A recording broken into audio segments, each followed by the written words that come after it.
तेजस्वी ने प्रचार का आगाज किया तो रैलियों में भीड़ देखकर कई तरह के अनुमान लगाए गए। कहा जाने लगा कि तीसरे फेज तक आते आते तेजस्वी ने काफी हद तक मैदान मार लिया।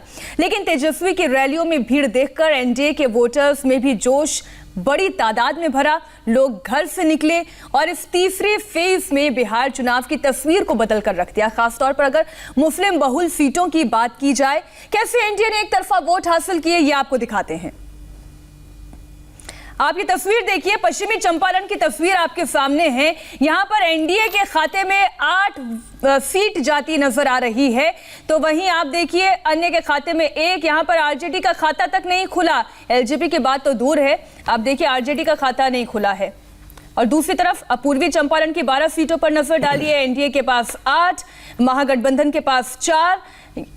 ये तस्वीर ऐसी होगी ये सोचा नहीं था। पहले फेज के बाद तो कम से कम नहीं सोचा था, लेकिन तीसरे फेज में जो रुझान दिखाई दिए, जो वोटर्स का उत्साह दिखाई दिया, वो रिफ्लेक्ट होता नजर आ रहा है। आनंद जी। हाँ बिल्कुल, देखिए जैसे आप बोला जाता है ना, खरबूजे को देखकर खरबूजा रंग बदलता है। तो मुझे लगता है कि ये जो वोट की हम बात कर रहे हैं, सवर्ण वोट की बात कर रहे हैं या मुस्लिम वोट की बात कर रहे हैं, जो भी हम बात कर रहे हैं, तो 2 फेज में, और ये बिल्कुल सही बोल रही हैं आप कि मीनाक्षी, जिस तरह से भीड़ निकल के आ रही थी, उससे मुझे लगता है जो एनडीए का सपोर्टर था वो उसको भी लगा कि हमको बाहर निकलना चाहिए, अगर नहीं निकले हम तो गड़बड़ हो जाएगी, और उसका मेरे को लगता है सारी चीज यहाँ दिखाई दे रही है। किशनगंज पे आप देखिए, यहाँ से 4 सीट है, एनडीए के पास 2 सीट, और आरजेडी का खाता यहाँ पर भी नहीं खुला। अब आप देखिए किशनगंज ऐसी सीट है जहां पर तो डिसाइडिंग फैक्टर ही मुसलमान वोटर्स को कहा जाता है, यादव वोटर्स को कहा जाता है। अगर वहां की ये तस्वीर होगी तो आप बाकी बिहार की आप क्या बात करिएगा। अब कटिहार की 7 सीटों की तस्वीर देखिए, यहां पर 5 पर एनडीए आगे है, 2 पर महागठबंधन आगे है, और एलजेपी को यहां पर कोई फायदा नहीं है। हाँ, वोट काटने वाला काम जरूर किया होगा।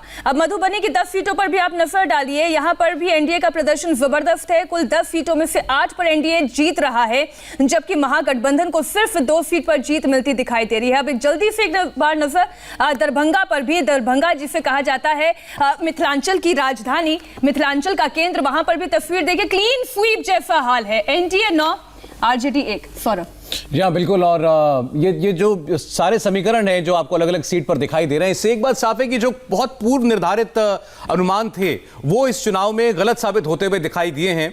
ये कहा जा रहा था कि नीतीश कुमार के खिलाफ एक बहुत जबरदस्त एंटी इनकम्बेंसी की वेव है। ये बात सही है कि नीतीश कुमार की पार्टी की का आंकड़ा जो है वो कुछ कम हुआ है पिछली बार की तुलना में, लेकिन नीतीश कुमार राइट ऑफ हो गए, ऐसा बिल्कुल नहीं है। अभी भी आप देखिए 48 सीटों पर जेडीयू आगे चल रही है, और जेडीयू के सारे प्रवक्ता इस बात पर जोर दे रहे हैं कि अगर चिराग पासवान फैक्टर ना होता, अगर चिराग पासवान ने टारगेट करके जेडीयू के उम्मीदवारों के खिलाफ मजबूत कैंडिडेट ना उतारे होते, तो जेडीयू पिछली बार की तुलना में बेहतरी करता, खराब ना करता। एक और बात आलोक जी जो है वो दिखाई दे रही है, वो ये कि बीजेपी का राइज बिहार में, अब आप इसको एनडीए ने जो भी काम किया पिछले 3 साल के अंदर उसके साथ जोड़ करके देख लें, वो आप नहीं करेंगे, लेकिन बीजेपी के लोग इसको प्रधानमंत्री नरेंद्र मोदी के साथ जोड़कर जरूर देख रहे हैं। देखिए, मुझे लगता है कि मैं 15 दिन सौरभ वहीं बिहार में रहा और वहाँ पर कोई एक सिंगल फैक्टर दिखाई दिया हो ऐसा नहीं था, लेकिन एक चीज़ यूनिफॉर्मली पूरे स्टेट में दिखाई दे रही थी। मैं कम से कम 12-13 डिस्ट्रिक्ट में रहा कि बदलाव हो रहा है और नीतीश जा रहे हैं। अब ये रिजल्ट जो भी मीनाक्षी भी अभी बता रही थी डिस्ट्रिक्ट वाइज के, यहाँ पर 1 है, यहाँ 2 हैं, वो सीट वाइज किस तरह से आकलन होगा वो देखना पड़ेगा। लेकिन वहाँ पर बिहार के लोग ग्राउंड पर ये स्पेशली कह रहे थे कि मोदी जी ने ही हमें क्या दिया, क्या मोदी जी हमारे यहाँ पर आकर सीएम बनेंगे। मोदी जी के भी तमाम भाषण मैंने कवर किए। मोदी जी का एक दिन तो मुझे खुद शर्म आई कि देश के प्रधानमंत्री एक दिन में 100 बार से ज़्यादा जंगल राज शब्द का इस्तेमाल कर रहे हैं। एक सभा में वो कह रहे हैं कि किसी के पास आरजेडी के लिए उन्होंने कहा कि किडनैपिंग का कॉपीराइट है। देश का प्रधानमंत्री जब इस तरह की शब्दावली का इस्तेमाल करे तो समझ सकते हैं कि उनके पास सॉलिड कुछ भी नहीं था कहने के लिए, उनका कितना खोखला और नकारात्मक प्रचार था। लेकिन उसके बावजूद अभी मैं फिर कहूंगा, आपको प्रधानमंत्री की भाषा पर ऐतराज हो सकता है, लेकिन ये बताइए कि जिस बात का डर एनडीए और प्रधानमंत्री दिखा रहे थे, क्या वो बिल्कुल बेबुनियाद है? देखिए, 15 साल पहले के जिस शासन की वो बात कर रहे थे, क्या आप उससे बिल्कुल इत्तेफाक नहीं रखते? सौरभ जी 18 महीने तेजस्वी वाइस डिप्टी सीएम रहे। आप बताइए कौन सी ऐसी घटनाएं थी उस 18 महीने में? पहली चीज। दूसरी चीज, जिस तरह का अभी तक आप सामने पूरे रिजल्ट के आंकड़े आ रहे हैं उसमें कहीं पर भी कोई यूनिफॉर्मिटी नहीं है कि भाई ये चीज़, ये इसको सेलेक्ट कर लिया है और उसको रिजेक्ट कर दिया गया है। मुझे लग रहा है कि अभी और लॉजिकली हमें एनालाइज करने के लिए और आरजेडी के भी कोई गेस्ट हमारे साथ है नहीं, लेकिन क्योंकि आप आलोक जी कांग्रेस की ओर से जुड़े हुए हैं, आप महागठबंधन को भी रिप्रेजेंट करते हैं, तो इसलिए मैं आपको बता दूं, दरभंगा से जो है भाजपा आगे है, केवटी से भी भाजपा आगे है, शहर से भी भाजपा आगे चल रही है। केवल एक दरभंगा ग्रामीण की अगर बात की जाए तो वहां पर आरजेडी आगे है। अब आप ये सोचिए, अगर केवटी जैसे अच्छा सारिका जी हमारे साथ जुड़ गए हैं। सारिका जी, अगर केवटी से अगर आपके आरजेडी के इतने सीनियर लीडर अब्दुल बारी सिद्दीकी पीछे हो गए, हार के मुहाने तक पहुंच गए, तो आप क्या कहिएगा? नहीं, आपने देखा होगा कि शुरू में सिद्दीकी जी आगे थे, फिर वो पीछे गए, फिर आगे आए, फिर पीछे गए। तो ये लगातार जो फ्लक्चुएट कर रहा है, अभी भी जब तक चीजें क्लियर ना हो जाए, रिजल्ट क्लियर ना हो जाए, हार मानने का तो सवाल ही नहीं, ये मैं आपको क्लियर रिजल्ट बता रही हूँ सारिका जी, ये मैं आपको क्लियर रिजल्ट बता रही हूँ। थोड़ी देर में ये ब्रेकिंग चलती भी आपको नजर आ जाएगी। ये बहुत ही अप्रत्याशित है, ये हमारे लिए भी मतलब सोचने वाली बात है कि आपके अगर सीजन लीडर्स भी पिछड़ रहे हैं तो इसके पीछे क्या वजह है?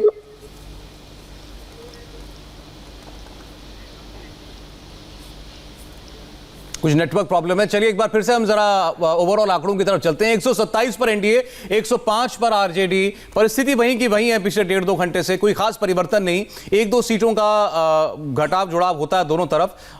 एलजेपी 2 पर आकर लेकिन इस वक्त टिकी हुई है और 9 पर लीड कर रहे हैं अन्य। और अलग अलग पार्टियों की बात करें, 73 पर बीजेपी, सबसे ज्यादा सीटों पर लीड करने वाली पार्टी बीजेपी है इस वक्त।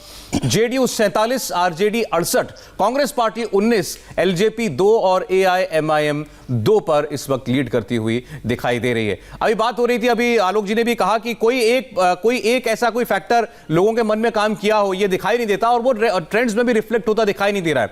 आरपी सिंह साहब, ये इस किस्म का जो मैंडेट होता है, इस किस्म के नतीजे, ये क्या बताते हैं चुनाव के बारे में?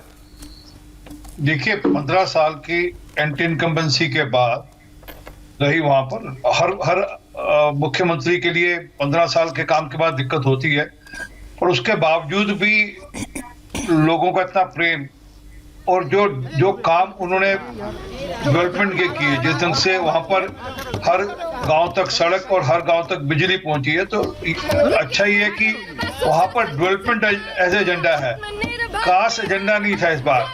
और उसी एजेंडे ने मजबूर किया तेजस्वी यादव को भी उसी भाषा में बात करे, और उसी एजेंडे ने मजबूर किया बाकी पार्टियों को कि उसी भाषा में बात करें। तो ये जो वोट है, ये नीतीश जी के अपना जो करिश्मा रहा वहां पर, खास करके महिला वोटों में। आप इसमें अभी मुझे सीमांचल और दरभंगा की बात कर रहे थे, मैं सुन रहा था आपको, तो वहां पर भी महिला जो 50% वोट है और खूब इस बार ज्यादा वोट दिया, वो साइलेंट वोटर है, वो आपके एग्जिट पोल वगैरह में कहीं दिखेगा नहीं। वो वोट पड़ा और खुलकर पड़ा। फिर इसी प्रकार जिस प्रकार अति पिछड़ों की लेकर चिंता जताई नीतीश जी ने करी, वो भी साइलेंट वोटर है, वो कोई बहुत प्रखर होकर बाहर आकर हड़दंग मचाकर वोट डालने वाला नहीं है जी, उसका भी वोट दिखता है। ये जो आउटकम, ये सब उन्हीं 2 वोट बैंक का नतीजा है। अच्छा, आनंद जी हमारे साथ है, हमारे एडिटर। आनंद जी, ये बताइए, अभी आप एमपी की बात कर रहे थे, एमपी में और बिहार की तुलना इस लिहाज से हो सकती है कि भाई एक लॉन्ग रेन दोनों मुख्यमंत्रियों का चला है, शिवराज सिंह चौहान का और नीतीश कुमार का। एमपी के चुनाव के नतीजों ने यह बताया कि एज सच कोई बहुत ज्यादा नाराजगी उनके प्रति नहीं थी, उनको पॉपुलर वोट तो ज्यादा मिला था कांग्रेस पार्टी से। आप अगर मेन इलेक्शन की बात करें कि बाई इलेक्शन की बात, मैं मेन इलेक्शन की बात करें, बिल्कुल देखिए ये बात निकल के आई थी, और इसीलिए आप देखेंगे तो नंबरों का अंतर, सीट का जबकि वोट परसेंट बीजेपी का बढ़ा था, तो वहां भी। लेकिन एक बात, जब मैं मध्य प्रदेश में था, जब ये पूरे इलेक्शन चल रहे थे, तो लोगों का एक जनरल कहना होता कि बोर हो गए। अब ये बोर हो गए एक ऐसा शब्द है जिसके पीछे कोई लॉजिक नहीं होता। सवाल मैंने आपसे इसलिए किया, आप इस वक्त के आंकड़ों को एनालाइज अगर करें तो ये नाराजगी वाला वोट तो नहीं दिखाई देता कहीं से भी। नहीं, बिल्कुल नहीं दिखाई देता, क्योंकि अगर ऐसा होता तो आप देखिए पिछली बार आरजेडी 80 सीट पे खड़ी हुई थी, जबकि वो साथ में, ठीक है किशन दूसरे थे और आरजेडी और जेडीयू साथ में मिलकर लड़े थे, वो दूसरी बात है, लेकिन वो तो अपनी रिटर्न नहीं कर पा रही है, 80 सीट भी नहीं कर पा रही है। और हम लोग सब ये मान के चल रहे थे, सारे एग्जिट पोल ये बता रहे थे, फिर मैं बात करूंगा कि अभी जो आंकड़े उसके हिसाब से बात कर रहा हूं। जी बिल्कुल बिल्कुल, है ना, तो 80 सीटें तो कम से कम रिटर्न करेगी, या नहीं करेगी तो नंबर 1 तो रहेगी, यहां तो नंबर 2 हो गई है आरजेडी।